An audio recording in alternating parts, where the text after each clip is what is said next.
it's almost been a year since it was a Saturday morning when Judah first started throwing up at the house, and that we were trying to clean him up and that up. I realized I was with him. I said he wasn't himself. He was just kind of, his eyes were somewhere else, his brain was somewhere else. Physically he was there. What that turned into was we found out after the diagnosis that day was he was in a seizure state for quite a while. I was the one that was with him for probably 2 to 3 hours, where every little while I'd have him, ask him to squeeze my fingers or ask him if he could hear me, and wondering what's going to happen, because sometimes he did, sometimes he didn't. I guess one of the biggest things I remember that day, though, when I finally started to feel that maybe he was coming back a little bit, that maybe he could hear me and was responding, and I asked him, I said, at the time he was kind of into Golden State Warrior basketball. They had a player he liked and he was following them. I said, Judah, did Golden State win last night?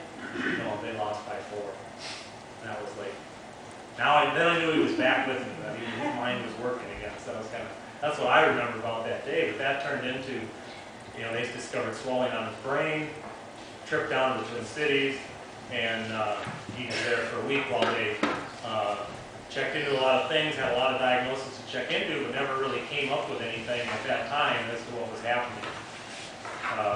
Anything else you want to inject at that point? Or? Sure.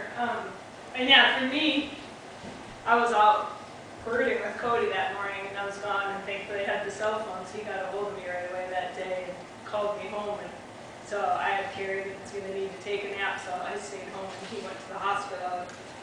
I was putting her down for a nap, and a song came on Pandora, Perfect Peace by Laura Story, and in that song it has a part about, though the storms may not stop around you, I don't know the exact words, but I will give you perfect peace. And in that moment, it was like the Lord spoke to me and said, this is going to be more than just a little trip to the hospital, he has a concussion, and he comes home and everything's fine. And the Lord just gave me that, somehow gave me a knowledge that before we had any news from the hospital or anything, that something more was going on, but that, he was present to be with me and give me perfect peace. So that was just incredible that how the Lord just kind of brought that about and gave me that peace at that time, and I could hang on to that assurance through the days ahead. So I don't know, what I remember from that first week too is that I don't know if there's a protocol for what churches are supposed to do when somebody's going through like this, but if there was one, you guys certainly met it by far. If you don't know, how do you know? Yeah, Pastor visited us Pastor and Heidi were there at the hospital that afternoon, but during that week while Melanie was down, I still had to try to work, and there was just teams of people coming in and out, not only bringing meals, but playing with the kids so I could keep working while I was at home. I know Lindy came, Colleen came, Cheryl Richardson came, Teresa, my parents, a bunch of people came at different times just to help out so I could not only keep up with them, but keep working. So that was that first week, and they sent him home after that and said, well, let's just, no diagnosis yet of what was going on. We'll check him again in a couple of months. There are some temporary conditions that can cause that. Maybe it'll be gone. And we almost made it to that 2-month follow-up when they were going to check him again, but he started having a lot of headaches, and it was a snowy night. We couldn't get over to Duluth to get an MRI, so we just took him into Ashland for a CT, and they read it down in Minneapolis and said he needs to come back in again. We need to, things are looking worse, we need to get him there. So, and I remember right, that's the night Lindy and Andy came and helped get Melanie down there to be with them again. So we discovered that time it really wasn't going to work for him to be down there and for Melanie to be just too much problems with a place for her and Carrie and whoever else was with her to sleep while he's in the ICU. So she calls me and says, I think we got to switch places. So Teresa let me use a car. We drove down. I took the computer down. So that week I was there with him, working in his hospital room, which wonderful technology that we can do that. And wonderful through this whole thing that I have a job that allows me to do that kind of thing. And that's how I make my money. Is something that I can, kind of portable. So that I remember. And so that was the second time we went into the hospital for another week, and after a couple of days there, they said, well, I think what we got to do, we're getting closer to a diagnosis. To rule out more things, we need to do a craniotomy. If you don't know what a craniotomy is, that means they cut a flap of skin away from your head. They drill out a hole about this big and pull that piece of bone out of your skull, go in and get some tissue so they can do some tests on it, and they put the piece back in, and sew the flap back over, and you're good to go. Like a day later, he's kind of recovered and starting to, do his thing again, other than a scar on his head. So, but that's where they said, and they said that was like a Wednesday or Thursday. They did that. They said, we'll probably call you early next week when the pathologists get around to getting the diagnosis. Well, what happened was we were free to go on like noon on Friday, but we were waiting for Colleen to come. She had been in the cities already, so she was going to pick us up and bring us back home. And that turned into a little later than we thought, but that was a blessing in that while we were still waiting, the surgeon came and found us and said, well, they've done enough of the pathology to know he's got a tumor.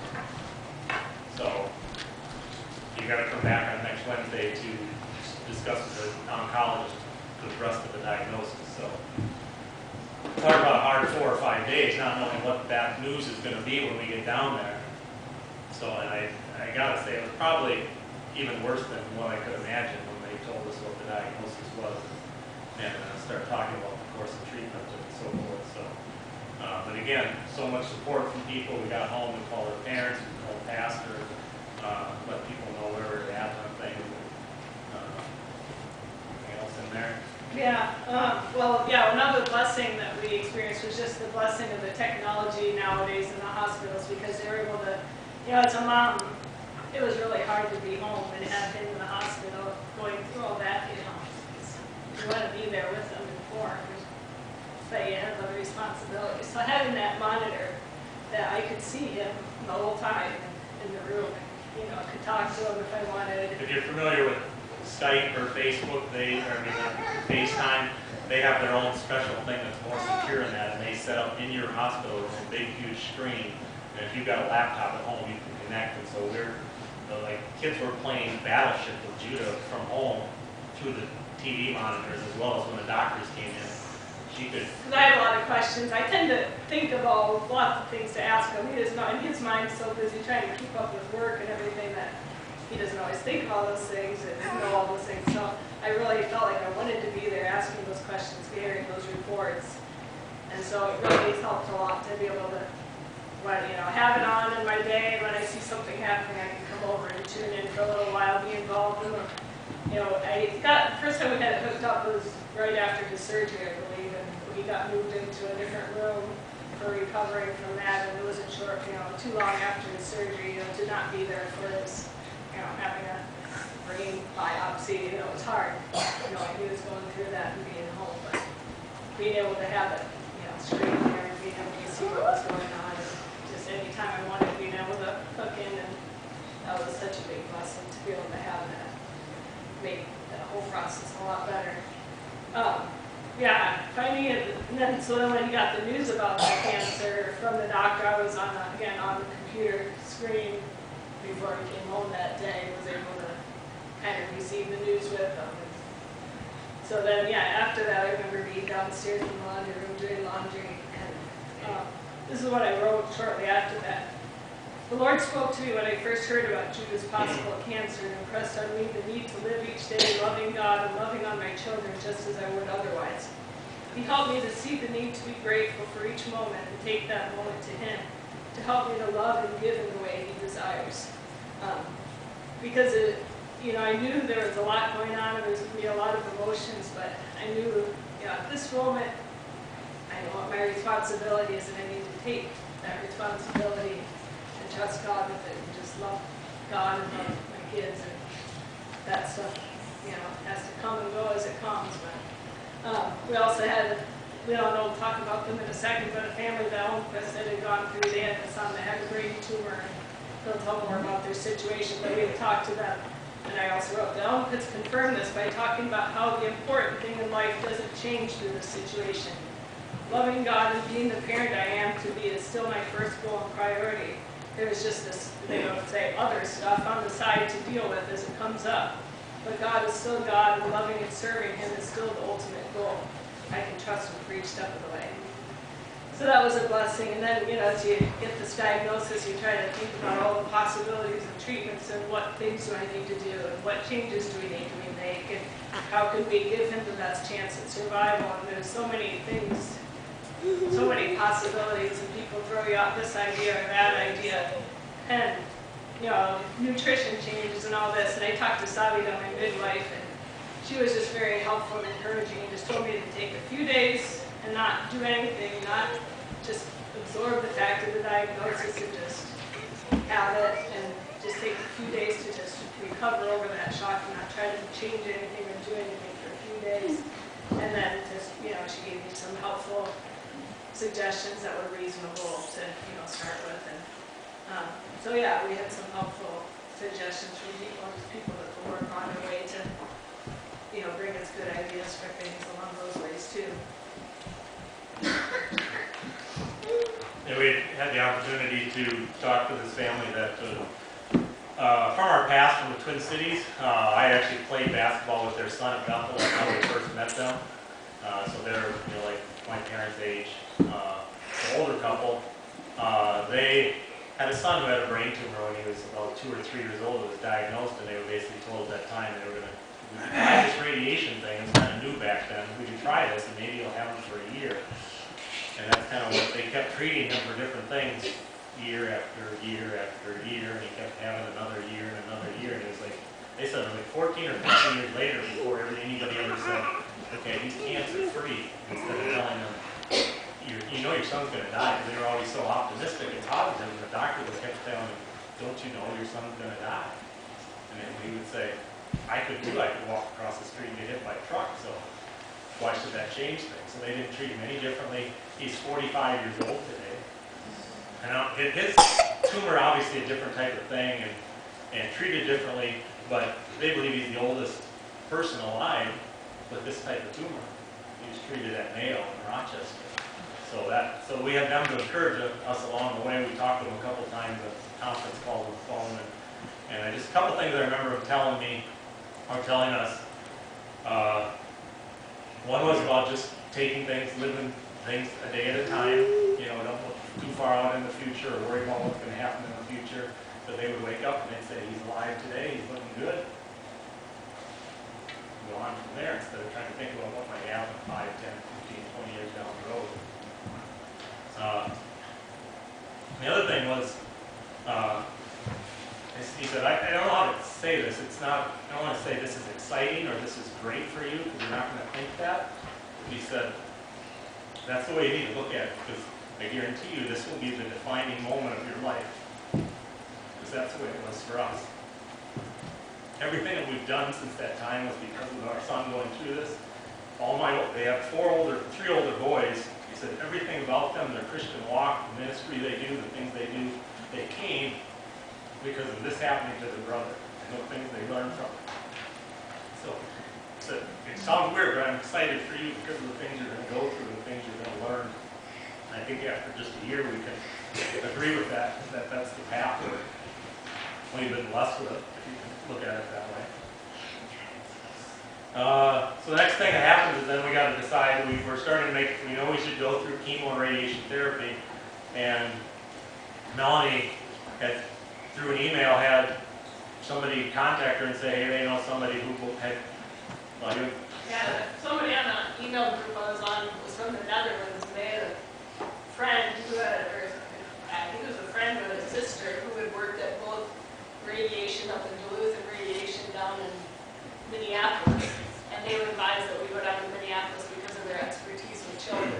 So it was just amazing, that whole connection, where that would come from and how that would come about. So that was like the first thing that made us just pursue whether it would work out to go down to Minneapolis to do the treatment. Because we had the option to do it either. I think initially we were just thinking, well, how are we going to work it out that he's going to have to drive, we have to drive to Duluth 30 times over a 6-week period, or what are we going to do during those 4 or 5 hours every day? He's going to have to go every radiation. But when we heard that, then we started thinking, well, what are the possibilities of getting down to the Twin Cities?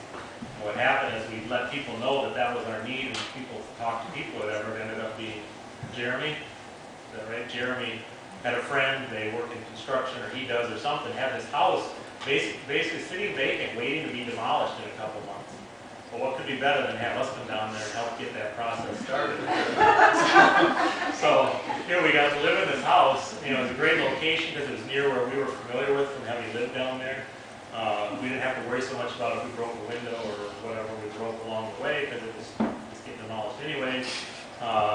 He didn't know, wasn't asking any rent, just because he had to turn the water and heat back on. We helped pay for those things, set up the internet connection, all that, and then we were good to go. Again, I could go down there and work, Anderson's helped us moving down. That was wonderful. Lindy came with a truck and helped move us back. We had more than we could fit in our van.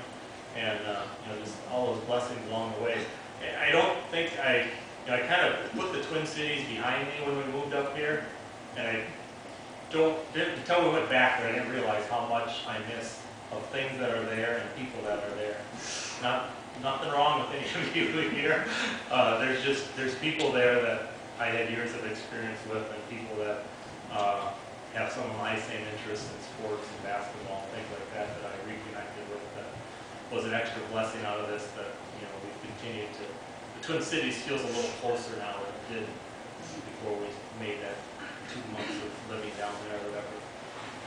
There was just a lot of wonderful things that came out of that. Again, your prayers. I remember the first week or so there was big, just getting settled in. But I mean, just think of all the people. I mean, obviously we got some great gifts, helps along the way from people we knew. But what I couldn't believe was things coming from people we didn't even know. Like, not only would we get these $100 Target gift card, I'm like, who's that from? And she, oh, it's such and such as mother-in-law or something. Just wanted to help us out.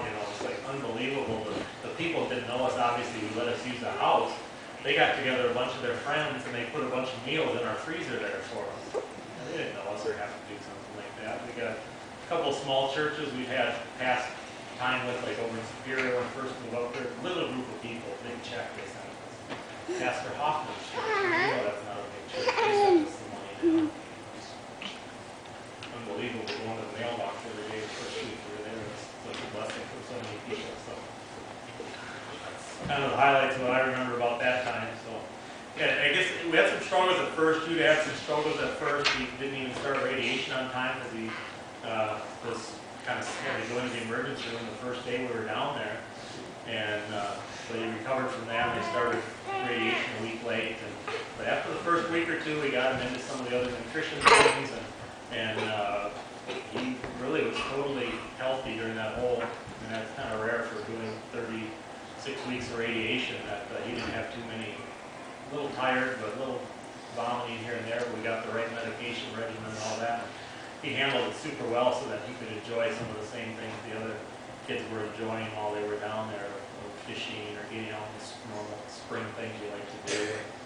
And I got to go see some sporting events from an organization called Hope Kids that provides tickets and things to go to different events.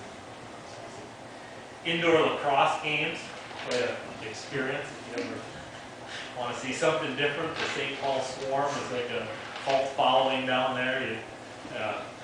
There's like part of that now, I guess. It's kind of different, but kind of cool. Just the crowd really gets into it. It's not a huge crowd, but those who are there know what's going on while they're leaving. So, anyway, anything else from?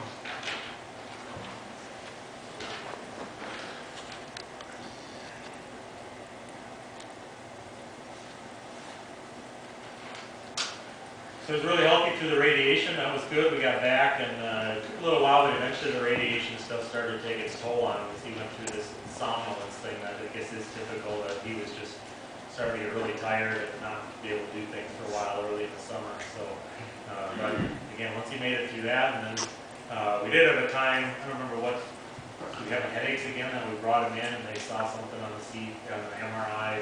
He's over in Duluth. Again, one of the blessings, the way, despite sometimes my work gets just crazy, when I didn't want it to be crazy throughout this whole thing, it always seemed to respond for me. This was one of those times. Monday night, she brought him over to Duluth for an MRI, and Colleen came over and helped with the kids. I was working away. Typically, my Monday nights were just crazy, and this night there was just no work coming in. And like in my mind, I knew why. Because I was going to end up driving to the cities that night to be with you, I'm sure enough. It's like when she called me and told me, in my mind I said, I knew that was coming. Because I didn't have any work to do. If I had work to do, I don't know what I would have done. Because I got there at 2:30 in the morning, sat on my computer, went to sleep for a couple hours, and if I had tons of work to do, I don't know what there are ways I could have got other people to do it, but it just wasn't there. So God provided that for that evening. But that was short-lived. They said that's just inflammation from the radiation that was affecting him, and so he made it through that. I sent him home only a day or two later, and he's good path since then, a lot of good recovery, a lot of good reports from the MRIs. Pretty much you'd say asymptomatic in terms of, residual effects of having gone through chemo and radiation and things like that. So eyes are really good, his eye doctor reports are really good, so just good stuff coming from a lot of the reports. Yeah, with the radiation somnolence thing, that was right before the 4th of July, and he was still kind of in that, and I remember thinking, oh, you don't know what's going to happen in the future. And it's like, all I'm going to do is enjoy this 4th of July. I don't want him to sleep through the whole thing, because he would wake up in the morning, be awake for a little while, and then he'd just be out like half the day, and be awake a little bit longer, and then he'd be gone into the night. And so I don't want him to have to miss all the 4th of July, and we're out at the lake lot. I mean, he was definitely tired, but he did the stuff we did, and I think he actually slept really that day to speak of. And we went to a parent's house that evening. He was able to be there and have food, and was able to watch the fireworks and stuff. So that was just a blessing. That I think the day after that, I slept the whole day again after that. But for some reason, it worked out that day that he just turned out okay on that time. And so it was just such a blessing all summer, because I remember when he was first diagnosed, wondering, he had, over the winter, they like to buy like fishing lures and stuff off eBay. And so over the winter, he had accumulated different fishing lures, and other people had bought different things. And so I know, fishing was all in their plans for the summer, and all the normal things that we like to do in the boating and the time at the lake lot. I remember when he was first diagnosed, thinking, is he going to be able to even enjoy any of this stuff? Is this, something where we can be able to do this summer? What's our summer going to be like? And it was just such a blessing to have such a normal summer, really, except for that couple-week period when he was sleeping. I would say our summer was just pretty normal, just like any other summer. And we had a week-long, or 4 or 5 days camping for the fair, and the weather was just beautiful, and just everything was just such a blessing to enjoy it. Just take all that in and just be so grateful for that time. It's just such a blessing. So kind of the transition to the Make-A-Wish trip that we're going to share with you. Right away when we got the diagnosis, the hospital has a social worker there, and they start right away telling you about all the different things that are available to you to help support you.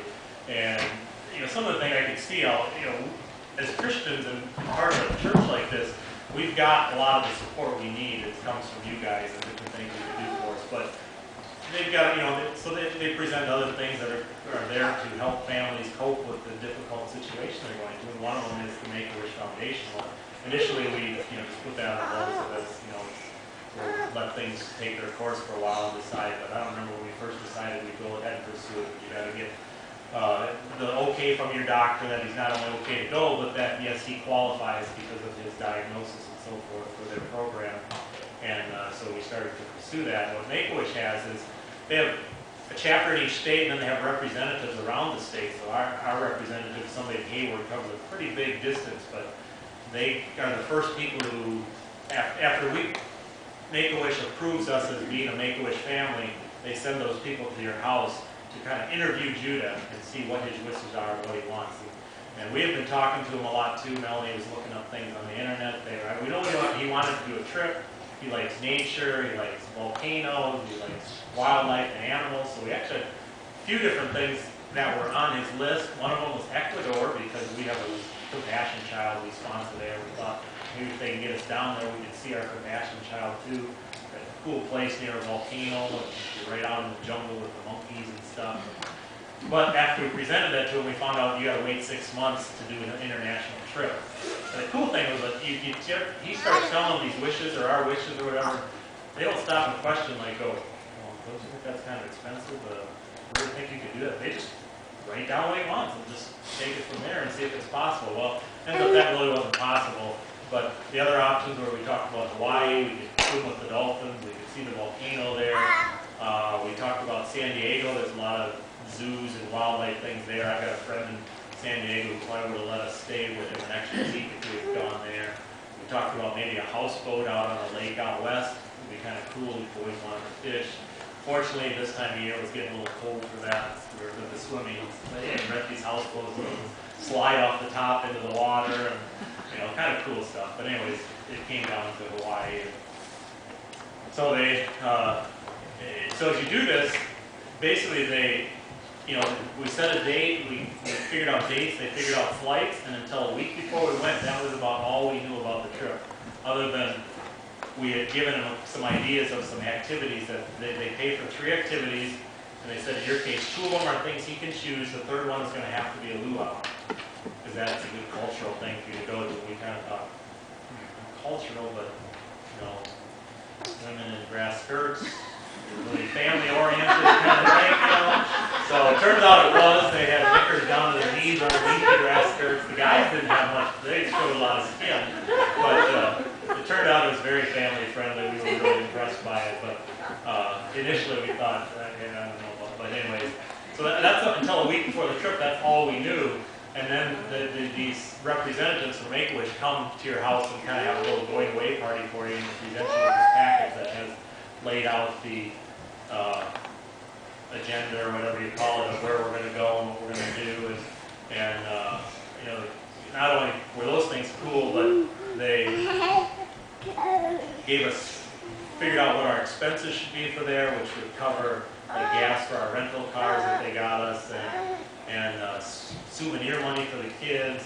And the biggest thing was food. They basically said, we don't want you to be cooking meals. We want you to go out to eat all your meals. So they gave us this incredible amount of money for food.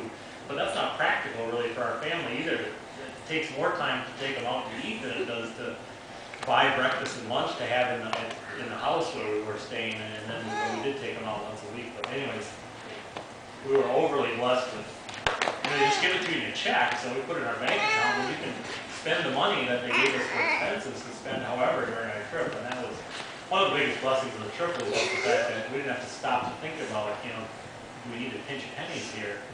We wanted to be good stewards of what they gave us, but we didn't have to go to a restaurant and say, no, you guys can only order off the kids' meal because that's all we can afford. You know, Cody, you're hungry, just order whatever. We can afford it. They gave us enough money. So that was cool. And we just have that. So, anyways. We're getting close to the pictures. That's kind of the transition into the pictures. Yeah, the luau thing kind of bothered me at first. And so, yeah, you'll see when we get to the slides, I've included a couple videos that show. It was really neat because my brother had actually lived over in Hawaii for, I don't remember how long, if it was 10 years or so. After he graduated from college, his wife got a teaching position at a Christian school over there, and he ended up finding work in accounting, so they lived there and had most of their kids were born over there. So anyways, we were familiar. We had actually been there before together, and I've been there with my family before too, so we were both familiar with the Big Island there. And so I'd actually been to the same luau many years before, but I'd forgotten that this luau was actually a Christian group that does this luau. And it's interesting how they weaved in different Christian things into the message without being too abrupt or outright, because it's definitely a secular audience they're presenting to, but it was really neat to have that. You know, when I was doing the planning, I tend to be somebody who wants to, let's figure out where we can go, what should we do, and try to give them all, you know, try to micromanage the whole thing. And the way Make-A-Wish works, they definitely don't let you micromanage anything, because they take the whole thing, you don't find anything out till you're about to go. So, and then not sure about the luau and some of the activities, how they turn out. I just felt the Lord speak to me and say, just let it all go, let the trip happen, and trust me that, you know, everything's going to work out. Just be grateful for whatever they plan, whatever they choose, whatever they give. Just be grateful for whatever you have. And we also could have tried to figure out a way to maybe stay an extra day or another week if we wanted, and paid for the rest of it with our own expenses. And, you know, part of me really wanted to make that happen because it's a long ways over there and a long ways back, and we have 5 full days to be there. And in the end, it would have been really nice to have one more day to do a little bit more searching, but I really felt the Lord say, just be content with what you have, because it's so easy to want just the right things to happen, just the right way that you want it to. But instead, that was kind of a lesson for me to learn, is to just be grateful for what I'm being given, and thankful for the opportunity that we have, because it's so important, and just to rest in that and not want it to happen a certain way. So when the luau comes and everything happened so well with that experience, and you'll see a couple of videos that the way some of the Christians they sang another "Freedom's Not Never Free," song by Phillips, Craig, and Dean. And it was Tuesday Veterans Day that we were at the luau. So in honor of that, they did this kind of a dance, sign language, drama type thing with 3 or 4 other people to the song "Freedom's Never Free," which is by Phillips, Craig, and Dean. And the first half of it's kind of about our soldiers that keep our country free. And the second half of the song is clearly about Christ dying to set us free from our sins. And I mean, clearly that's the message, the words of the song. And I think what was really unique to me is that this one guy was kind of the star of the show. He did this really funny thing about cutting coconuts. He was the flame twirler at the end. He was the guy, I was just mesmerized by him while he was doing this drama thing to this song, because there's like, you could tell it was in his eyes that he wasn't just acting, this was in his heart. He was doing this like he believed what the words of the song were. And I kind of got that whole sense from them. I have a clip of it, more love, more power. And they do this whole workup of talking about, because in Hawaii we're all ohana, family, and love, and, aloha, and, that's kind of the culture. But you could tell that they were taking it, and then they sang, they taught you the words for love and power, more power. They had the audience saying that. Of course they didn't say it has to do with the Christian theme at all, but they taught you that in Hawaiian and stuff, and had you yelling it out and stuff. And so then they sang the song, "More Love, More Power" in Hawaiian, the Christian song. And so I have a little clip of that you can see, but that was kind of cool. That it's really the Christian song. So it was just neat to see how the Lord worked that whole trip, some of those things out. And one other thing that the Lord impressed upon me as we were leaving, that I decided, I talked to the kids about this. I was reading a Bible verse about every good and perfect gift comes from above, from the Father of heavenly lights, who does not change like shifting shadows. And I was reading that verse, and I was thinking about how this trip is a gift to us. And I was thinking, this trip is really going to come, and it's going to go so fast, and it is a wonderful gift. And it's something that we can, there's going to be imperfect things that happen on the trip. Not everything's going to go perfectly. Like our last day when we went to volcanoes, some of us, it was totally clouded in. Everything was foggy. You could hardly see the crater at all. Not everything's going to happen perfectly. And that's how it is in this world. Nothing that we have is going to be perfect, but we can be grateful for it. But even more so, we have God's perfect gift that is for us forever.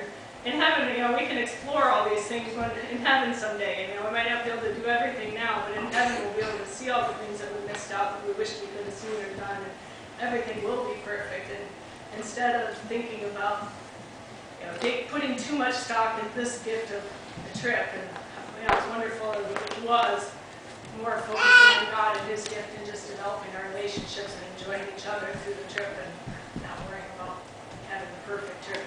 So that was kind of something I shared with the kids as we were leaving. Go ahead, Cody, get it started. So this is 2 weeks ago today. It starts at Saturday morning, 7:30. You'll see a picture here that starts with this is they sent a van or small bus, I guess you call it, to pick us up and bring us to the Duluth airport. Yeah, it's a Mercedes Sprinter is what it is, but they came from a limousine company out of the Twin Cities. He drove all the way up to get us, bring us to the Loop.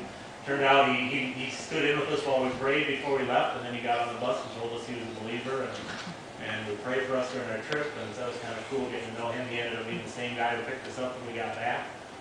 So, but it's at 7:30 in the morning. We went to Duluth, kids had never flown before, most of them. Flew to Chicago, big airport obviously out there. We had to go from one place to another in the airport, which took quite a while. We're quite the sight.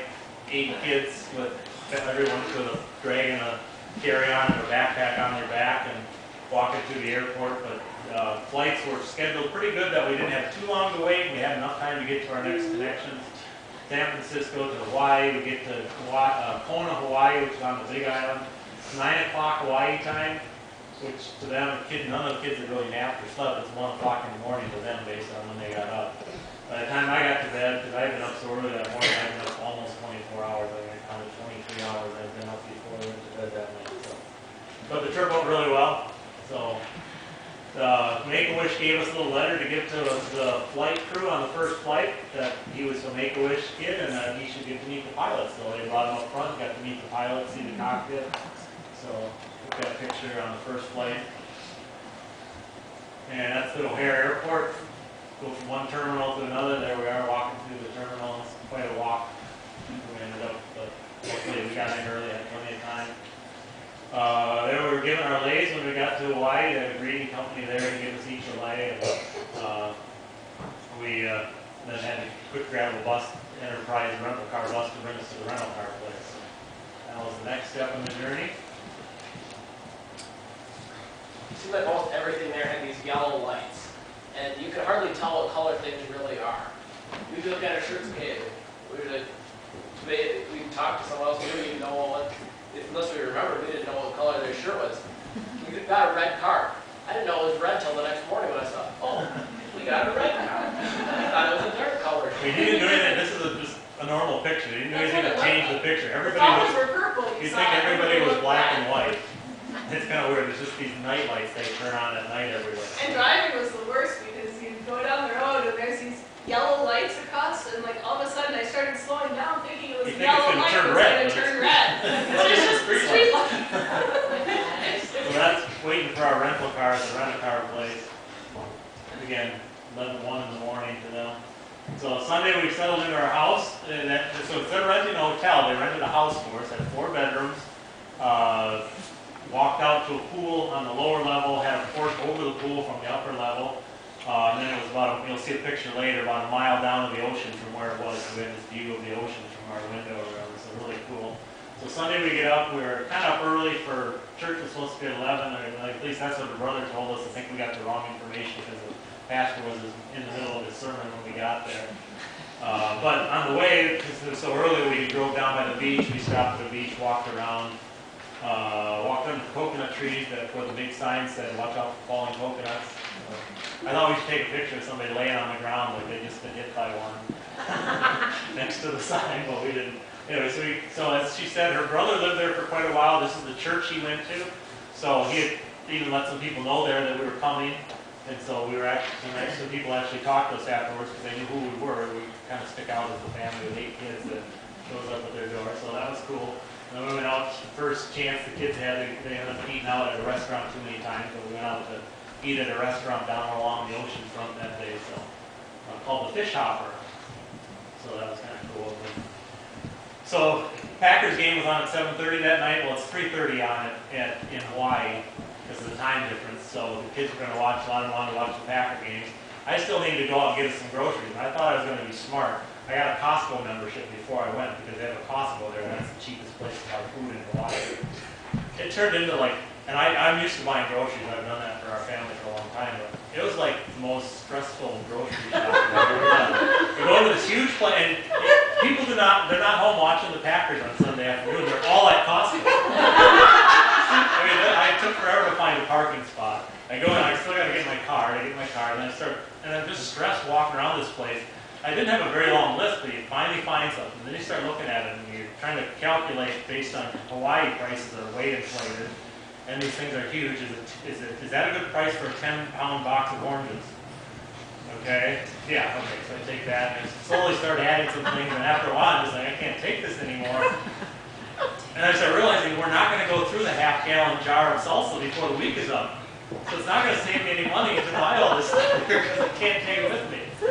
And then, so anyway, so I finally gave up and bought what I had, and I'm like, this is too much. But then I didn't have half the things on my list, so I still had to stop at Walmart on the way home to get the rest. So by the time I get home, just check to see the Packer game, what is it? It's 35-0, and they're about to go 42-0. It's not even halftime yet.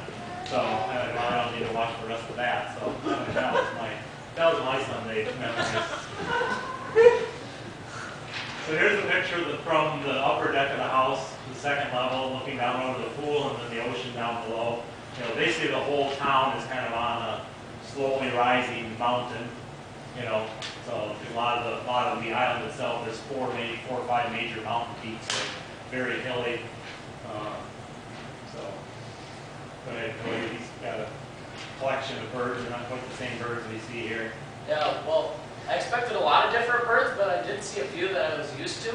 I actually seen before. Like, I think the first bird I saw down there was a northern cardinal, which we see fairly regularly here, and it's definitely not northern there. This dove makes a kind of annoying call. Like, he makes it over and over, and it was kind of annoying at first.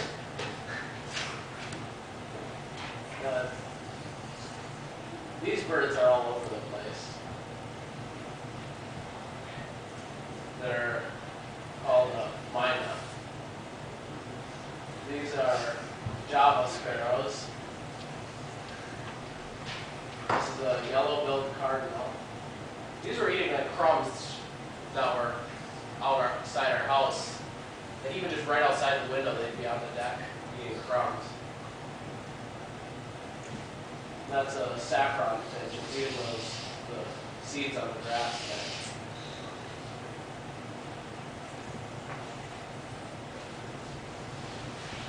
I'm hoping our technology works. If not, we have some backup. The videos have kind of been messing up when I was trying to put this together, but this is when they were swimming before church on Sunday.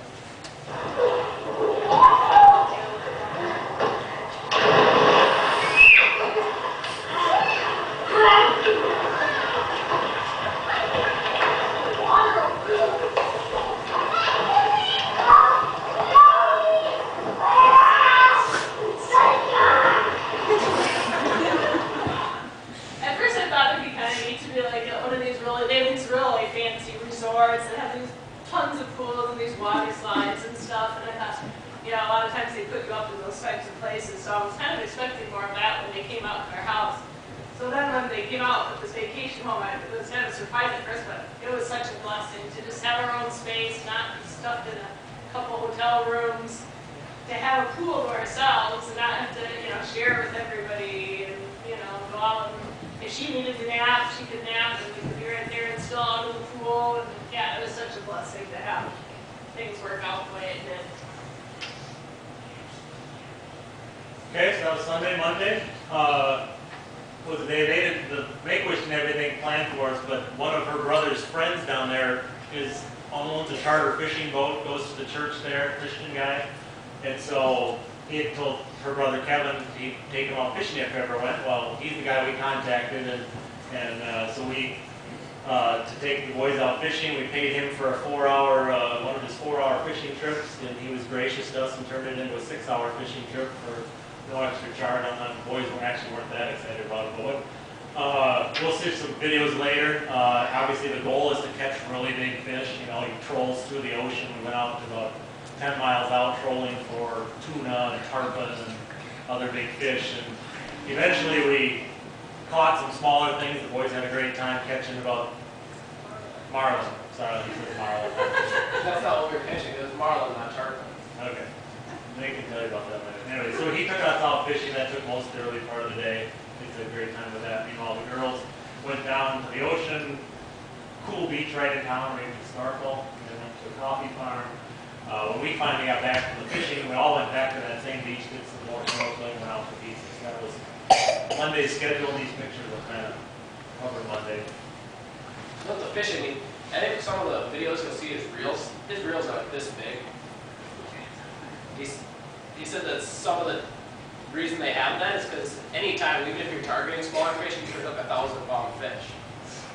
That's why he had like all this big stuff. He had like all this set up of all the, like a chair you're supposed to sit in and explain how you're supposed to use your legs to fight the fish and all the strapping the rod down and stuff like that. But I mean, I think we only fished for small fish for like a quarter of the time or something. Let's see the picture. Yeah. That's heading out. Yeah, so he basically sets up these rods to troll out to this buoy that's like 10 miles out. So we're talking like an hour and a half of trolling to get out there. And then we took out some smaller rods and tried to catch stuff, didn't catch anything. Went to another buoy, didn't catch anything while we were there. Caught a couple little things. Then he got a call from a fishing buddy of his who says, oh, we're over here, we're catching my which is some bigger 20, 30 40-pound fish. Is that right? Okay. So we brought in the rods and he raced us over there. Of course, by the time we got there, no more my line. At least we didn't catch any. But we did start catching some, I guess they're baby tuna, about 2 to 4 pounds. Most of them were, we pulled in about, we'll see, go ahead. We'll see about a dozen of those. The boys each took turns reeling them in. And so they had fun. Some of these videos of them pulling those things in.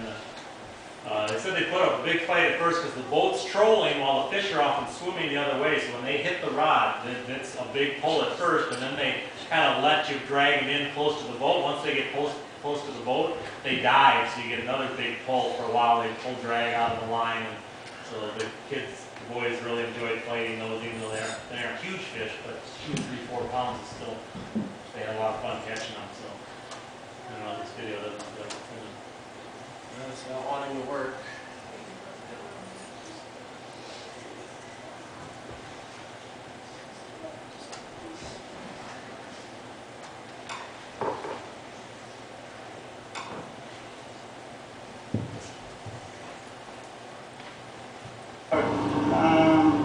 No, because you guys don't have concept.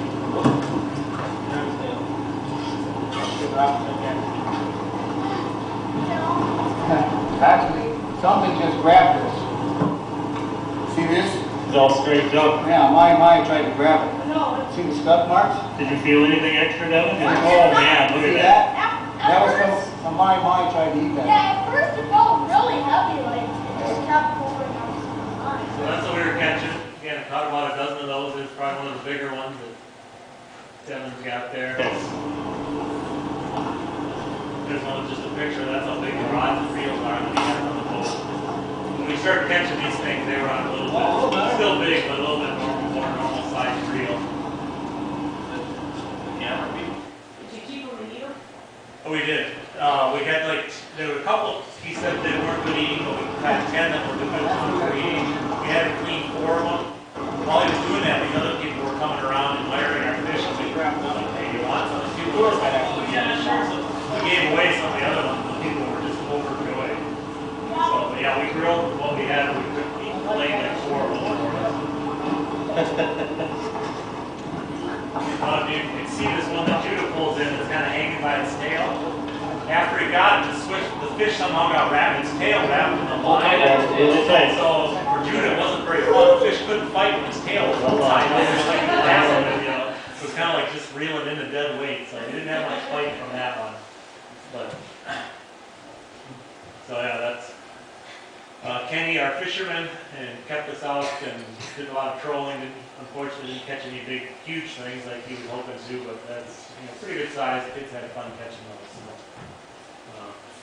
yeah, there's the whole table of the ones. And they're holding them there next to the boat that he took us out in. So. No, because you guys don't have concept. Okay, so yeah, get us back to the regular pictures.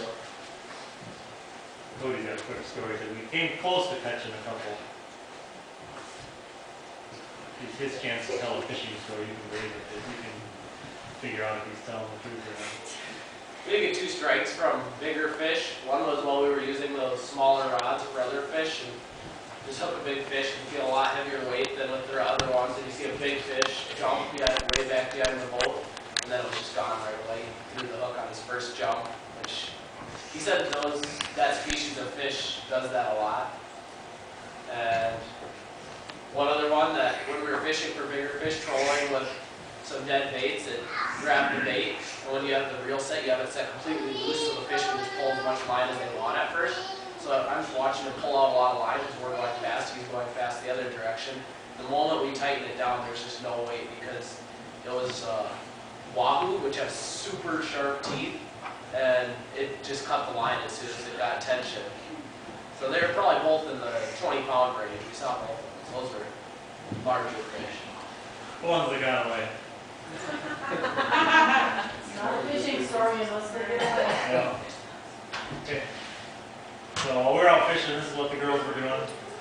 Yeah, the snorkeling, it was interesting because there was some sort of a wave surge going on from some tropical storm way offshore, so there was a lot of waves. So when we first got there, you'll see some of the snorkeling pictures in a little bit, but the waves were just just crashing. It was hard to even get in to where there's some rocks and some coral that you kind of, at the time you could kind of climb over and you're like in this water and are trying to get the, you know, it's the first time snorkeling in the ocean, so they have to get their mask on and get everything settled. And I'm trying to hold her, I'm trying to hold her as we're on this rock, and all of a sudden these waves would come crashing in. I tried to keep her out of the spray of the waves, so it was pretty interesting trying to keep everyone going and help Lindy and Gemma. They did really well though, especially once they got in and got going. So as they were there longer, it was also kind of closer to high tide. And there's kind of a break wall of some different rocks out there that if it's low tide, catches most of the waves. So it's pretty calm usually in that area, especially if there's not that surge going on. It's usually pretty calm there. But because of the combination of the high tide and the surge going on, it was pretty interesting at first. But yeah, by the end, all those rocks that were this far underwater were completely exposed, and it was a lot easier. So we had fun, and yeah, we brought them back, and it was fairly calm compared to that. And then after we came back, they were there. I kept wondering, my friend Teresa, well, see, they had the cell phone, and so I didn't have any phones. I couldn't figure out. I knew they were going to maybe extend their trip to 6 hours if it was going, either if they hadn't got something or if it was going well and they wanted to fish a couple hours longer. I knew they might extend to 6 hours, so I knew they might not be coming back. So I called my dad, and they would have this Find Friends app on the phone that you can look and see where the phone is. And so he's like, oh yeah, they're way out in the middle of the ocean somewhere still. So I'm like, oh good, I guess I know they're not going to be back anytime soon. So we decided to go up to this coffee place. And it was just about 10 minute drive from our house, and they give you free coffee samples and tend to share how the trees that she's standing, maybe to the back and right, you can see a few little red berries. Those are the coffee berries. They end up kind of, these little red berries are when they're ripe, and they gave us the whole process of how they pick them and how they go through the whole. Berries too, right? Yeah, I think so. And so it was kind of neat there though, because they had that, they had an avocado tree that was right across from there, and then, oh, if there's any avocados, we can just grab them. There's these other passion fruit, I think, trees. They said, oh, if there's any on the ground there, go ahead and grab them. And so they were kind of grabbing some of that stuff, and they showed, let them pick some of the berries and stuff. And put them, so she does it with type of baskets they would wear as actual pickers, and that wherever the rest of the harvest was actually going on somewhere, they were picking them, but she was using one of the baskets there for fun. It was really hot then. So it was just a short, quick tour, but it was kind of fun to see the different, and she was good at showing us the banana tree and all the different fruit trees and nut trees and stuff, and the chocolate tree. And that stuff, so it was kind of fun for them. And so we get back, and I'm like, okay, they're not back yet. And so Teresa and Cynthia were saying, because they also had Find Friends, and so they said, my boys are concerned because it says that they have fallen off the face of the earth. That's what the app was showing them. The phone had really just died, so Ran out of battery, so. we couldn't tell where they were when they came back. But the app tells you they've fallen off the face of the earth. Not close to the Bermuda Triangle. Sorry, Chris, I didn't know where they were when they were coming home. Well, the boys were ready to go back, but our guide, I don't know if he thought he was doing us a favor, or if he really was just hoping to catch more fish. But instead of, when we thought we were done and we were going to drive right back, instead he trolled up the coast for like a half hour and back again for a half hour, and finally came in. When he came in, got to wait for him to put his boat on the trail, and then he's got to clean it all off. And we're waiting for him to clean the fish, and you don't want to go, okay, we got to get going here, but it took way longer than we were expecting. But it was great. He was a good guy.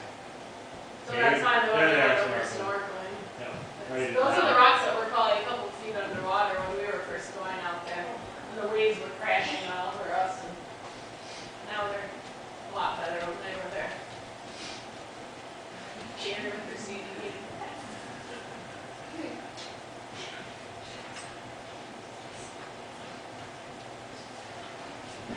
See if the video works. Yeah, let's see if the video works. But this is a video I took with my underwater cameras of some of the fish.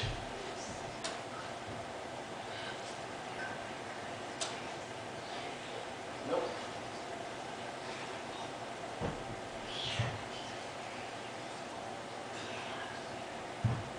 It's really neat.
girls were fine about that.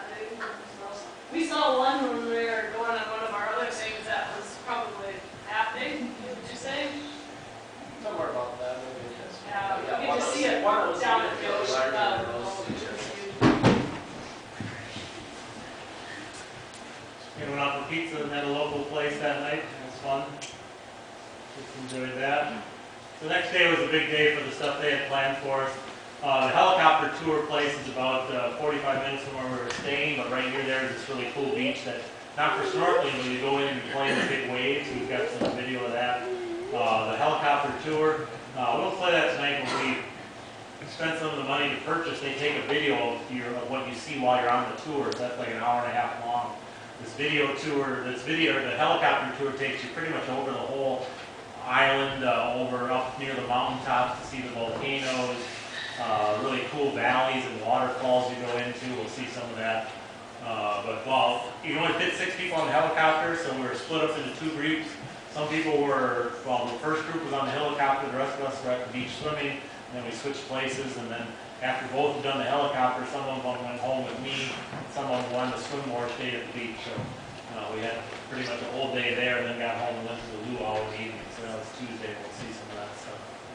You realize we were in the middle of a blizzard at this. Yeah. Just pointing that out. Let's just throw it out there. No, it's, that's the first group of them going in the helicopter. 2 in the front, 4 in the back seat. So you actually they paid extra for Judah to be one of the front seat people. Those seats cost a little more than the 4 back seats. Basically, we keep going. You see, they get in there and they put headphones on so you don't hear all the noise of the helicopter, and then they talk to you through those headphones. Kind of gives a tour. Second batch of us taking off.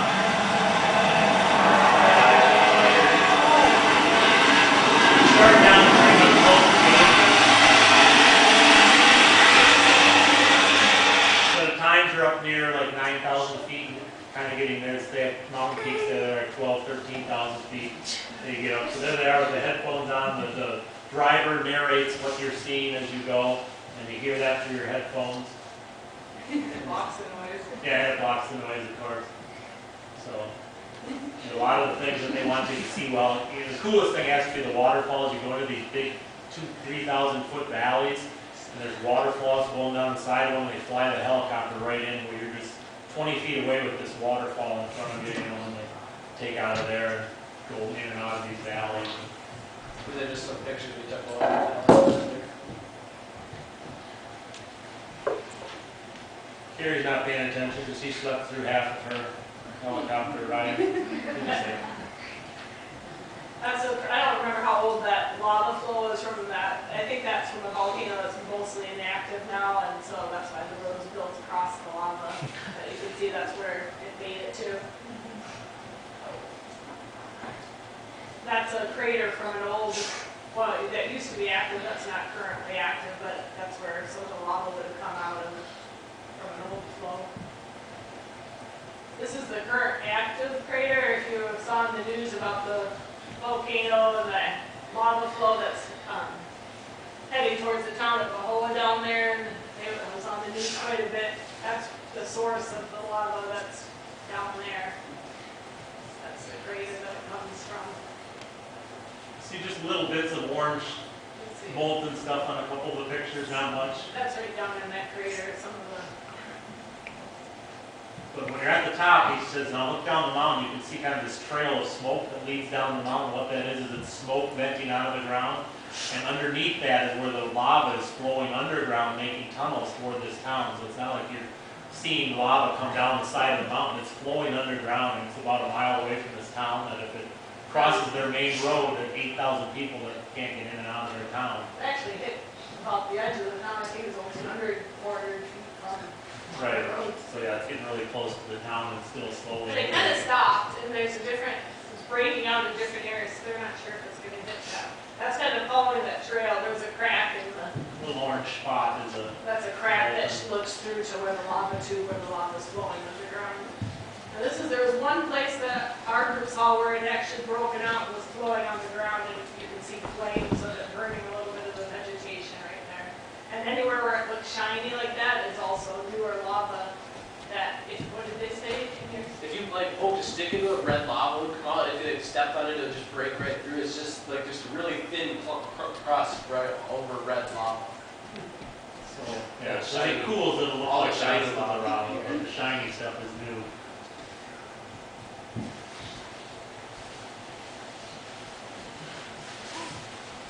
That's showing the lava flow in the town of Mahoa is just kind of right off there. And the road, I don't, that's the main road, that's a different road right there, but not too far, is it, to the other road. And they did have a building went up, but that's, right now at least it's stalled out, and it's not going any farther right there at the time. We were there as far as I know right now.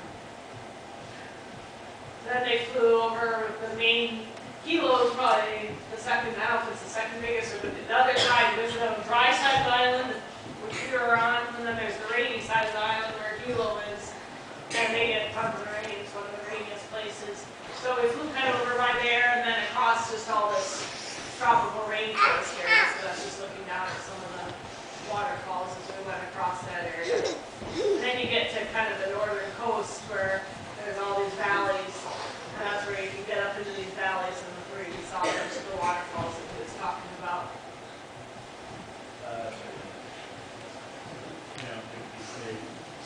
Yeah, that side of the island is, there's no beaches, it's all just been beaten away by waves, so it's all mountains like this leading down to that's the northern and eastern coast of the island.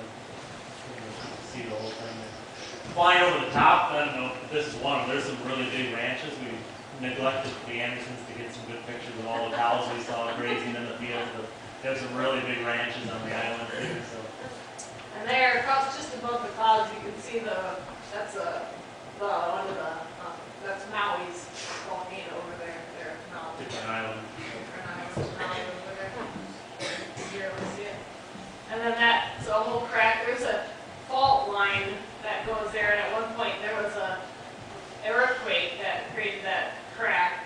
But actually, when we were there, we actually felt an earthquake too. There was a 3.6 or something on the Richter scale. It probably came from that source up there from when I looked at it on the map. We were awake, it was 5:30 in the morning before they went fishing that morning, and all of a sudden you could hear their windows rattling. Really? Is that?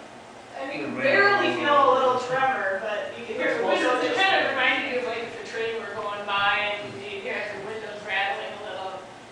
Oh, it must have been an earthquake, because no trains around here, so that's what it was.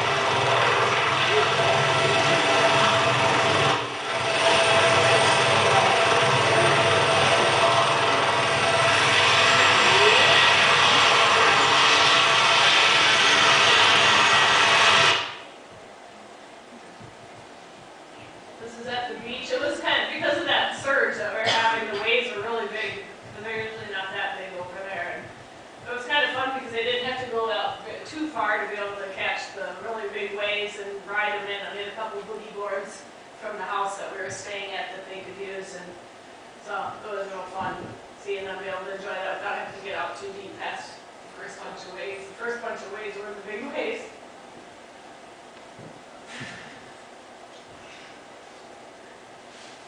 Might have to go out of this program for this video. So some of the bigger ones that were probably, what, 6, 8 feet high? And they're more. bigger, I went in for just a little bit The of very time. first wave you see here is one of the big ones that nobody.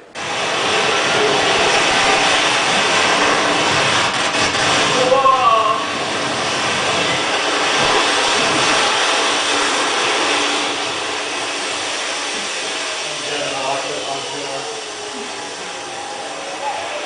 How was that, Devin?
full day in itself, but that was just until late afternoon, because we still had the luau that evening, so it's just.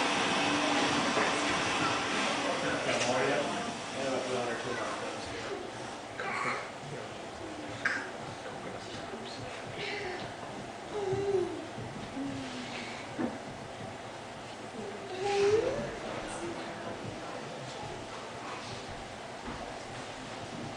Okay, so here's part of the luau.